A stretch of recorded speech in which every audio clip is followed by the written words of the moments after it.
একটা গ্রামের দুর্গাপূজায় মূর্তি নেই, নবপত্রিকা নেই, অষ্টমী আর দশমীর পুজোও হয় না। কেন জানেন? জয়রামবাটি থেকে মাত্র 3.5 কিলোমিটার দূরে একটি শান্ত গ্রাম হলো শিহর। এই গ্রামে ছিল ঠাকুর রামকৃষ্ণদেবের ভাগনা হৃদয়রাম মুখোপাধ্যায়ের বাড়ি। অনেক বছর আগে এই গ্রামে শুরু হয়েছিল দুর্গার পুজো।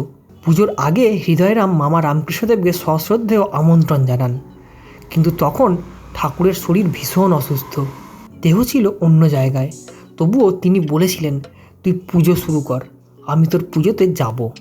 পুজোর সময় হৃদয়রাম দেখেন মা দুর্গার মূর্তির পাশে এক স্থূল শরীরে মানুষ নীরবে দাঁড়িয়ে। চেহারা দেখে তিনি বুঝে যান স্বয়ং ঠাকুর রামকৃষ্ণদেব নিজে। এরপর এই মন্দিরেই মা ভবতারিণী হৃদয়রামকে দর্শন দিয়ে বলেন, এখানে কখনো মূর্তি এনে পুজো করবি না, নবপত্রিকা, অষ্টমী, দশমীর পুজোও নয়। সেই দিন থেকে এই মন্দিরে মূর্তি নয়, বরং ঘটের মধ্যেই পুজো হয় মা দুর্গার। শিহর শুধুমাত্র একটা গ্রাম না, এটা বিশ্বাস, ভক্তি আর অলৌকিক ইতিহাসের নীরব ঠিকানা।